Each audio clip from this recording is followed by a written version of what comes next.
जय हिंद, जय भारत। कैसे हो साथियों?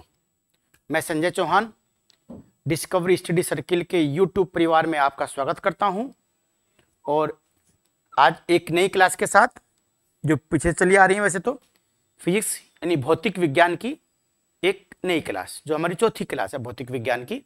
भौतिक विज्ञान में इससे पहले हमने देखो जो हम लोग फिजिक्स पढ़ रहे हैं बच्चों, सबसे पहले तो ये जान लो कि किस एग्जाम को टारगेट करके आपको फिजिक्स फिलहाल पढ़नी है।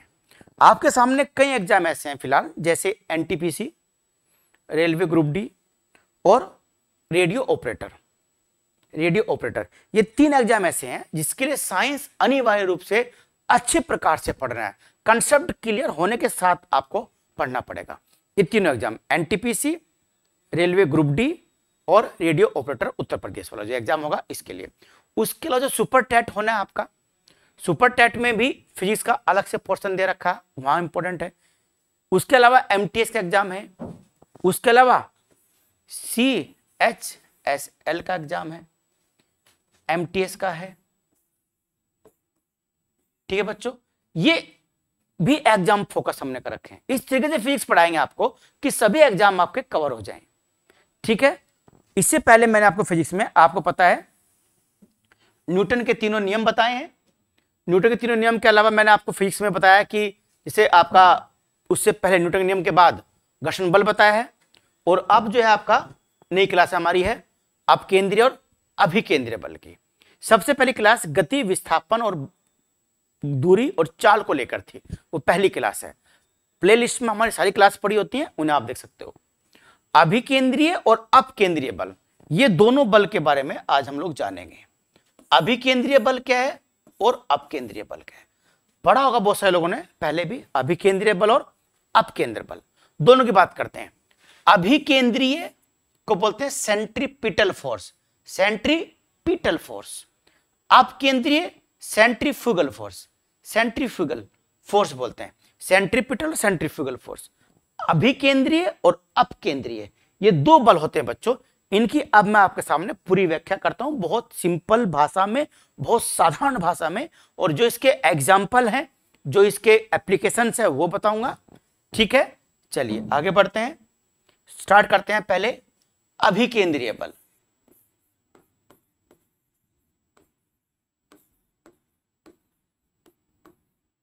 अभिकेंद्रीय बल, सेंट्रीपिटल फोर्स। देखो बच्चों, बल एक प्रकार का धक्का, खिंचाव होता है बल। हम बल पढ़ चुके हैं। न्यूटन ने किस में परिभाषा दी? प्रथम नियम में। किस में समीकरण सिद्ध किया? दूसरे नियम में। किस में बल की प्रकृति बताई बच्चों? तीसरे नियम में बताई। तो ये बात हम लोग पढ़ चुके हैं। अभिकेंद्रीय बल दो शब्द से बना हुआ, एक अभि और प्लस केंद्रीय, दो से बना हुआ केंद्रीय। कोई भी वस्तु बच्चों, जब वो वस्तु वृत्तीय गति करती है, यानी वृत्तीय गति करती है, तो एक केंद्र होता है उसका यहां पर, इसे बोलते हैं परिधि बाहर। जो कोई वस्तु वृत्तीय गति करती है तो वृत्तीय गति करती हुई वस्तु पर परिधि से केंद्र की ओर जो एक बल कार्य करता है, उस बल को अभिकेंद्रीय बल कहते हैं।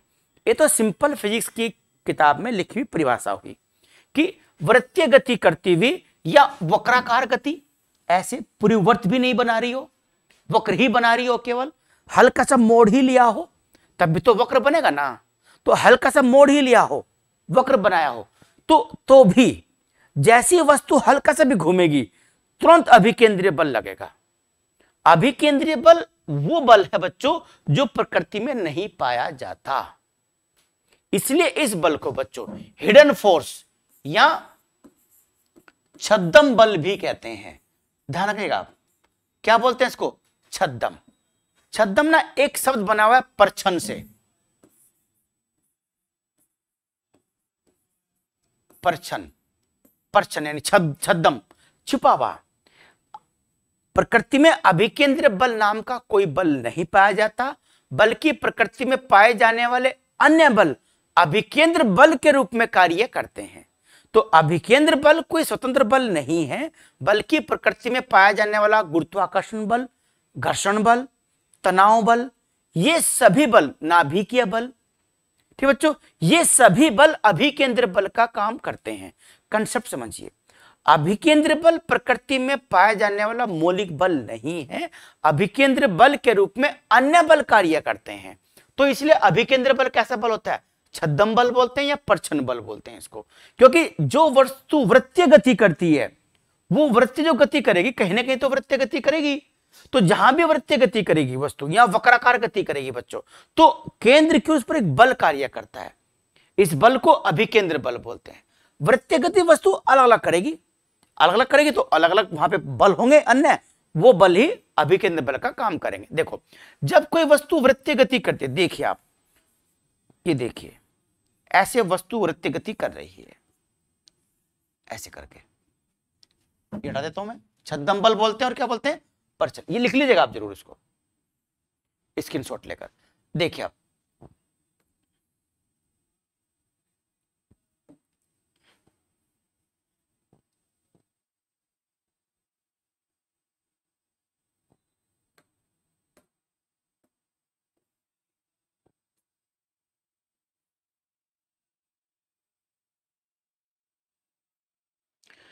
जब वस्तु वृत्तीय गति करती है उसका विस्थापन शून्य होता है, उसकी चाल नियत होती है, उसके वेग, उसकी दिशा लगातार बदलती है, इसलिए उसका वेग भी लगातार बदलता रहता है। क्या हुआ, क्या बोला मैंने? जब कोई वस्तु वृत्तीय गति करती है तो उसकी चाल बच्चों क्या होती है? नियत होती है। चाल क्या होती है? नियत होती है। जब कोई वस्तु वृत्तीय गति करती है तो बच्चों उसकी दिशा क्या होती है? लगातार बदलती है। उसकी दिशा क्या होती है? लगातार बदलती है। ध्यान रखना, चाल कैसी होगी? नियत। दिशा कैसी होगी? लगातार बदलती है। विस्थापन कैसा होगा बच्चों उसका? शून्य होगा। कैसा होगा? विस्थापन बच्चों उसका शून्य होगा। अच्छा, क्या उसमें त्वरण होगा? वेग परिवर्तन की दर को त्वरण बोलते हैं बच्चों। क्या बोलते हैं? त्वरण बोलते हैं। यानी घटना और बढ़ना, जब गति एक जैसी है, चाल एक जैसी है, उसकी चाल कैसी है? उसकी एक है। तो जब चाल नियत है, हम घटा बढ़ा नहीं रहे, तो उसका त्वरण भी क्या होगा? नियत रहेगा। तो दिशा क्या उसकी? लगातार बदल रही है। विस्थापन तो देखो, इसके प्रति विस्थापन क्या है? शून्य है। दिशा लगातार बदल रही, तो दिशा लगातार बदल रही है, तो दिशा को बदलने के लिए कोई ना कोई बल तो चाहिए। क्या दिशा ऐसे बदल जाएगी? हमने न्यूटन के फर्स्ट नियम में क्या पढ़ा था? कोई वस्तु एक समान दिशा में चल रही है, एक समान वेग से चल रही है, या एक समान वेग से गति कर रही है, मतलब वही चल रही है या रखी हुई है, तो अपने स्थिति में परिवर्तन का विरोध करती है, इसे बोलते हैं जड़त्व का नियम। तो जड़त्व का नियम तो ये कहता है कि जब तक बल नहीं लगेगा वस्तु की स्थिति नहीं बदलेगी।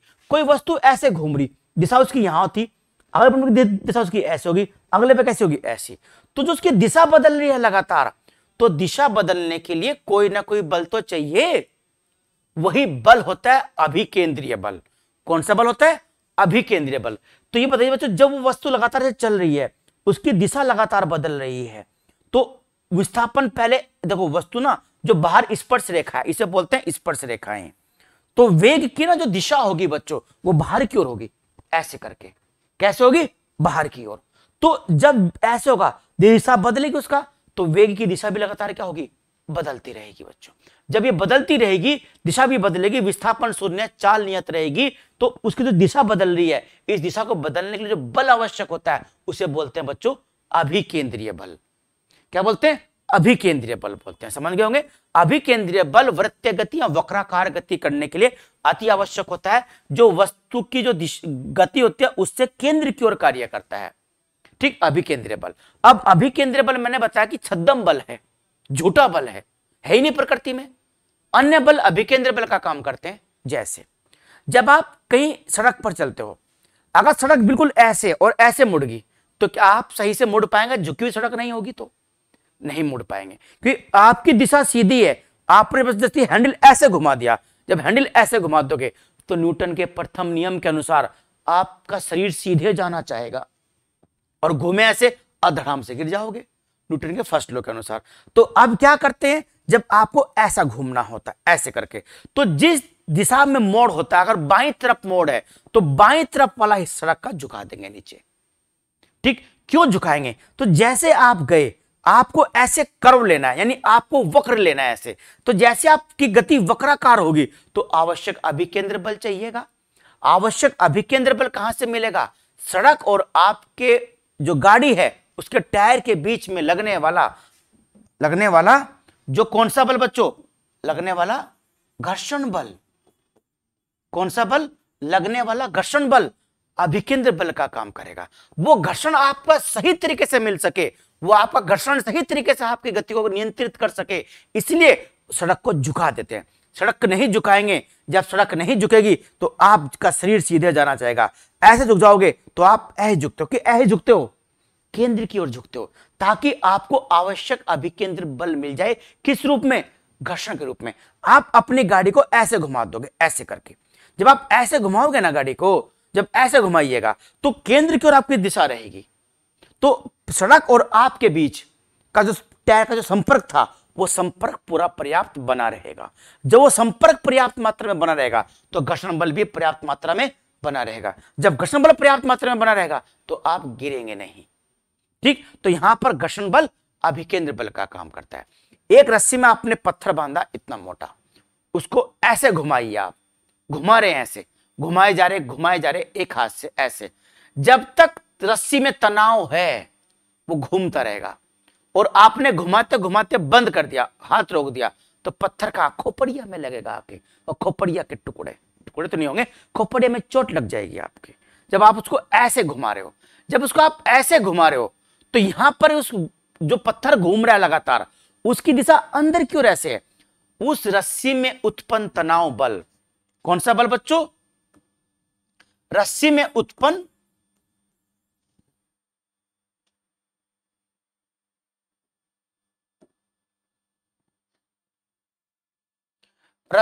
उत्पन्न तनाव बल अभिकेंद्र बल का काम करेगा।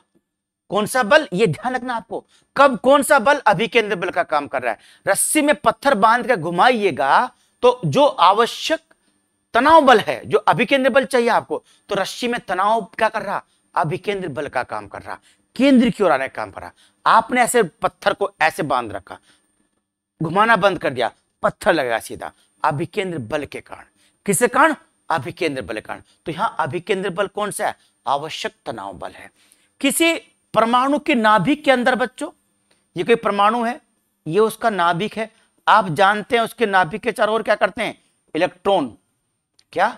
इलेक्ट्रॉन लगातार चक्कर लगाते हैं, और वो नाभिक में नहीं गिरते।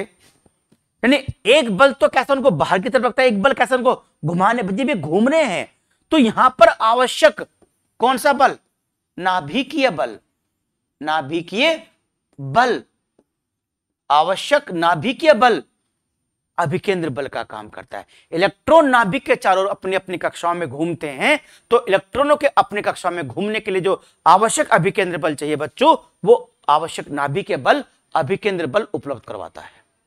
स्पष्ट होगी बात? चलिए, पृथ्वी घूम रही सूरज के चारों ओर, घूम रही ना, दिशा लगातार क्या हो रही है उसकी? बदल रही है। चाल कैसी है उसकी? नियत है नहीं? चाल कैसी उसकी? लगातार नियत है। जब उसकी चाल नियत है, लगातार घूम रही है, ठीक, गुरुत्वाकर्षण का मान भी 9.8 हमेशा, वो भी नियत है। तो जब वो ऐसे घूम रही है तो आवश्यक अभिकेंद्र बल कहां से? सूर्य और पृथ्वी के बीच लगने वाला गुरुत्वाकर्षण बल अभिकेंद्र बल का काम करता है। यानी ध्यान रखना बच्चों, सूर्य और कोई भी अन्य ग्रह हो, सूर्य और कोई भी अन्य ग्रह जिसका चक्कर लगा रहा है, बुध हो, बुध आपका, शुक्र हो, पृथ्वी हो, मंगल हो, बृहस्पति हो, अरुण, वरुण, कोई भी हो, या कोई उपग्रह भी हो, वो सभी जब वृत्तीय गति करते हैं, जैसे आपका ये सूर्य है, चलिए ये तो तनाव बल हो गया, इलेक्ट्रॉन वाला हो गया। देखो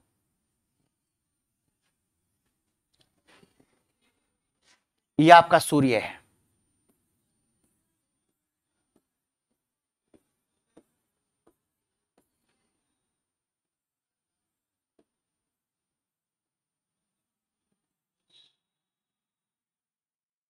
हंस रहा है, अब इतनी गर्मी डाल रहे हैं फिर मनुष्य कुछ बिगाड़ नहीं रहा, 50 डिग्री तापमान हो गया फिर भी कुछ बिगड़ नहीं रहा, कुछ समझ नहीं रहा मनुष्य, एसी चला रहे हैं, लगातार चल रहे हैं। दिल्ली में 49 डिग्री टेम्परेचर था कुछ स्थानों का कुछ दिन पहले, दिल्ली के अंदर 49 डिग्री टेम्परेचर, देखिए आप इन सब ईश्वर की ही तो कृपा है। तो ये सूर्य है। अब इसके चारों ओर जो कक्षाएं हैं, बहुत सारी कक्षाएं हैं, बुध की है, शुक्र की है, अन्य जो कक्षाएं हैं, जो इनमें जो ग्रह घूम रहे हैं, वो ग्रह अपनी कक्षा में क्या है, नियत है। और आपने पढ़ा होगा कि उनका क्या है, नियत कोणीय वेग से घूमते हैं, ठीक है ना। तो इस तरह का जो घूम रहे हैं, तो ये जो चक्कर लगा रहे हैं सूरज का, इसमें जो चक्कर लगा रहे हैं अपने अपनी कक्षाओं में, तो आवश्यक गुरुत्वाकर्षण बल, ग्रेविटेशनल फोर्स, अभिकेंद्रीय बल का काम करता है। किसका काम करता है, अभिकेंद्रीय बल का काम करता है। कोई भी चीज जो वृत्तीय गति करेगी बच्चों, तो वहां आवश्यक जो अन्य घर्षण बल, तनाव बल, नाभिकीय बल, गुरुत्वाकर्षण बल, ये अभिकेंद्रीय बल का काम करते हैं। चलिए बच्चों, ठीक है। चलिए अब हम देखते हैं अभिकेंद्रीय बल के उदाहरण। अभिकेंद्रीय बल अंदर की ओर आना चाहिए। कैसा, अंदर की ओर। अभी मैंने ना, एक मौत का कुआं होता है, मौत का कुआं। मौत का कुआं देखा होगा आपने बच्चों। मौत का कुआं कभी भी ऐसा नहीं होता है, ऐसे करके। मौत का कुआं जो है ना, वो बच्चों ऐसे कुछ करके होगा, ऐसे करके, ऐसे। उसका यहां पर ना जो होगा, मौत का कुआं जो होगा इस तरीके से, नीचे उसकी परिधि कम होगी, ऊपर परिधि क्या होगी उसकी, ज्यादा होगी। क्योंकि उसको एक क्रांतिक वेग चाहिए, उसको एक क्रांतिक वेग, ऐसा वेग चाहिए उसको, ना तो इतना कम हो अक नीचे चला जाए, ना इतना अधिक हो कि वो ऊपर चला जाए। अब उसमें क्या होता है, जो घूमता है मौत का कुआं, उसमें जो ना, जो दिशा होती है आपने देखा होगा, उसके बीचों बीच एक लकड़ी से गाड़ के रखते हैं, एक लकड़ी ऐसे लगा के रखते हैं। जब उसमें गाड़ी वाला घूमता है, तो ध्यान रखना, यहां पर बहुत सारे फट्टे से लगे होते हैं, ऐसे करके, है ना, ऐसे फट्टे लगे होते हैं यहां। तो यहां जो फट्टे लगे ना बच्चों, जो फट्टे लगे हुए होंगे यहां पर, अगर सोचिए अगर दीवार है, आपने मौत के कुएं की दीवार देखी कभी, दीवार नहीं होती है, लकड़ी के फट्टे होते हैं। वो लकड़ी के जो फट्टे होते हैं बच्चों, वहां पर जो गाड़ी वाला, जो बाइक वाला चलाता है, गाड़ी जो चलाता है, वो बाइक और गाड़ी जो घूमती है बच्चों, उस पर जो वो स्पर्श रेखा जितना ऐसे घूमेगा वो, तो उसके पहियों के बीच और जो फट्टे होते हैं उसके बीच लगने वाला आवश्यक घर्षण बल जो होता है बच्चों, उसको अभिकेंद्रीय बल उपलब्ध करवाता है। तो ऐसे घूमता है वो बच्चों। जो फट्टे, अगर सोचिए आप, वो फट्टे जो हैं, जो फट्टे लगे हुए हैं, अगर वो दीवार हो जाए या वो दीवार में पत्थर लगा दे, क्या घूम पाएगा, नहीं घूम पाएगा। कि वो दीवार जब चिकनी हो जाएगी तो आवश्यक घर्षण बल उसको मिलेगा ही नहीं। जब आवश्यक घर्षण बल नहीं मिलेगा तो क्या घूम पाएगा, नहीं घूम पाएगा। अभिकेंद्र बल आवश्यक है कि वो केंद्र की ओर झुका रहेगा, ऐसे बच्चों तक ना, वो केंद्र की ओर झुका रहता है, ठीक ना, केंद्र की ओर। अब केंद्रीय बल उसको बाहर की तरफ रखता है, तो एक बैलेंस बना रहता है, एक क्रांतिक वेग होता है, जो ना तो इधर गिरने देता ना इधर गिरने देता। वो तेजी से घूमते हो, उनकी एक स्पीड होती है बंधी हुई, वो उसी से घूम सकते, उससे ज्यादा स्पीड पर नहीं घूमेंगे, नहीं तो क्या घूम घूम कर वो बाहर निकल जाएंगे। तो फट्टों के बीच और उसके पहियों के बीच लगने वाला आवश्यक घर्षण बल ही अभिकेंद्र बल का काम करता है उस मौत के कुएं के अंदर। चलिए, जैसे मैंने बताया आपको, उदाहरण बता दिए, घूमते जब ऐसे घूमते हैं सड़क किनारे, जो अभिकेंद्र बल का उदाहरण है। सूरज का चक्कर लगाती पृथ्वी, अभिकेंद्र बल का उदाहरण है। इलेक्ट्रॉन घूमता है नाभिक के चारों, अभिकेंद्रीय बल का उदाहरण है, ठीक ना। ऐसे कई बार ना, जैसे एक बाल्टी में आपने पानी लिया, उसको ऐसे घुमाइएगा, बाल्टी में पानी लेकर, जब आपने बाल्टी में पानी लिया तो वो पानी गिरता है क्या, कब तक नहीं गिरता, जब आपके हाथ में तनाव है। जैसे आपने तनाव कम किया, चलो भाई हाथ थक गया, तो पानी सारा आपके ऊपर गिर जाएगा। तो तनाव बल, हाथ में आवश्यक तनाव बल अभिकेंद्र बल का काम कर रहा है, पानी को नीचे लाने का प्रयास। पर अपकेंद्रीय बल क्या है, उसको, वो तनाव बल है ना, वो अपकेंद्रीय बल उसको बाहर की ओर काम कर रहा है, तो ना तो अंदर गिर रहा ना बाहर आ रहा। तो अभिकेंद्रीय बल और अपकेंद्रीय बल दोनों का संतुलित बल है। संतुलित बल मैंने आपको बताया था, संतुलित बल वो बल होता है जब किसी वस्तु पर एक से अधिक बल काम करते हैं, एक से अधिक बल काम करते हैं और परिणामी बल शून्य होता है, तो उसे संतुलित बल बोलते हैं।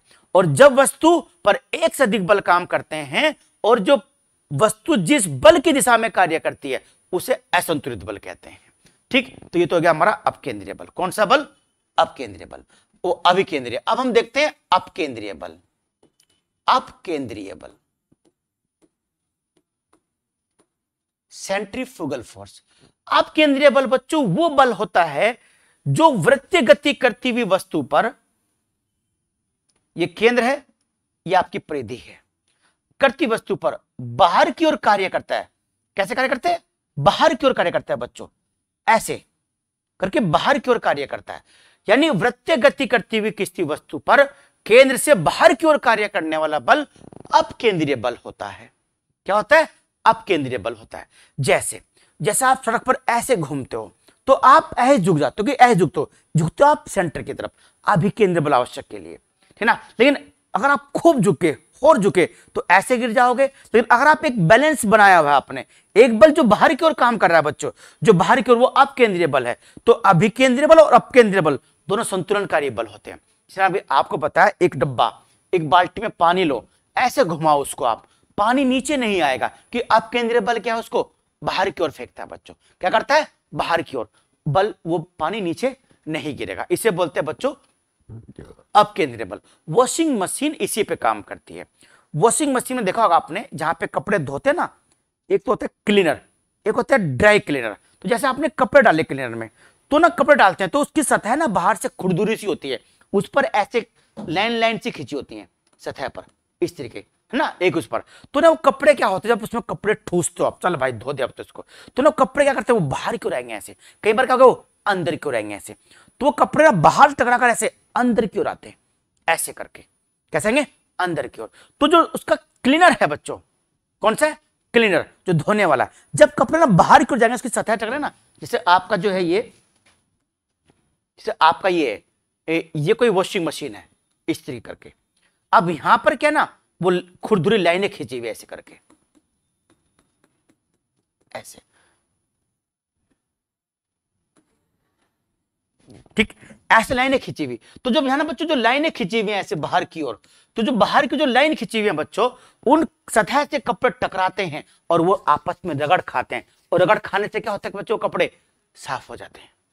ठीक, उसके बाद एक आता है क्लीनर, वो ड्राई क्लीनर। उसमें एक ऐसे बेलनाकार सी, कैसी, एक होती है बेलनाकार वस्तु, बेलन की तरह होती है वो, ऐसे करके ना बाहर की ओर ऐसे बनी होती है, ये ऐसे करके, ऐसे। और यहां उसमें छेद छेद होते हैं बहुत सारे, होते हैं ना छेद छेद बहुत सारे, ऐसे, जो सुखाने वाली है। तो जैसे सुखाने वाले में आप कपड़ा डालोगे, खूब कपड़े भर दिया आपने, जब घुमाया आपने तो बीच में गैप हो जाता है।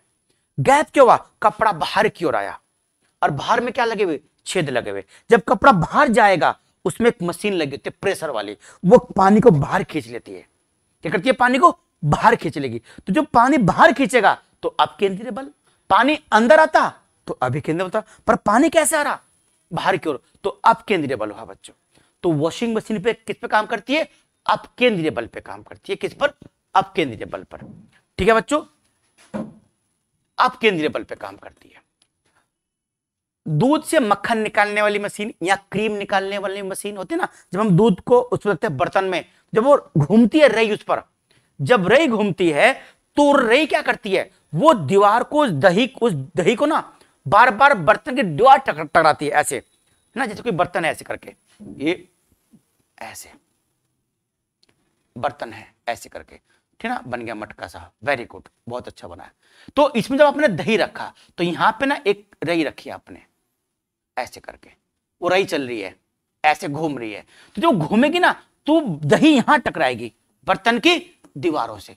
जब जब बार बार वो बर्तन की दीवारों टकराएगी दही, तो दही के अंदर जो बेसिलस होते हैं, लैक्टोबैसिलस, वो टूट जाते हैं, अलग आ जाते हैं, वो अलग हो जाएंगे पानी के रूप में, और जो क्रीम बचेगी वो एक जगह इकट्ठी होती रहेगी, है ना। बाद में क्या करते हैं, हम उसको पतीली को, उस बर्तन को ऐसे हिलाते हैं, क्योंकि अब केंद्र की वजह से वो मक्खन चारों तरफ बिखर जाता है, कि बाहर क्यों टच जा रहा। तो मक्खन जब चारों तरफ बिखर गया, हम उसको लाने के लिए एक बिंदु पर उसको ऐसे घुमाते हैं। जब उसको ऐसे घुमाते हैं, वो अभिकेंद्रीय बल की वजह से घुमाते हैं कि वो अंदर क्यों आ जाए, एक जगह इकट्ठा हो जाए मक्खन, तो केंद्र पर इकट्ठा हो जाए मक्खन। ठीक, पर जो दही से जो मक्खन निकालते हैं, जो क्रीम निकालते हैं बच्चों, वो अपकेंद्रीय बल का उदाहरण किसका है? अपकेंद्रीय बल का। वो किसका है बच्चों? वो अपकेंद्रीय बल का उदाहरण है। वो अपकेंद्रीय बल है। जो ऐसे घुमाते हैं बच्चों, वो अभिकेंद्रीय बल है। ये दो बातें आपको याद रखनी है। ठीक, दूध से दही निकालना हो या मक्खन निकालना हो, घी निकालना हो, वो आपका बच्चों अपकेंद्रीय बल हो गया। स्पष्ट होगी बात? चलिए, ये तो ये होगी बात। और अपकेंद्रीय बल का उदाहरण कौन सा है? ये हो गया, क्रीम निकालने वाली होगी, ठीक ना। और आपका जो पंखा होता है, फैन, ये पंखा क्या करता है बच्चों? पंखा बाहर फेंकता है हवा को। क्या करता है?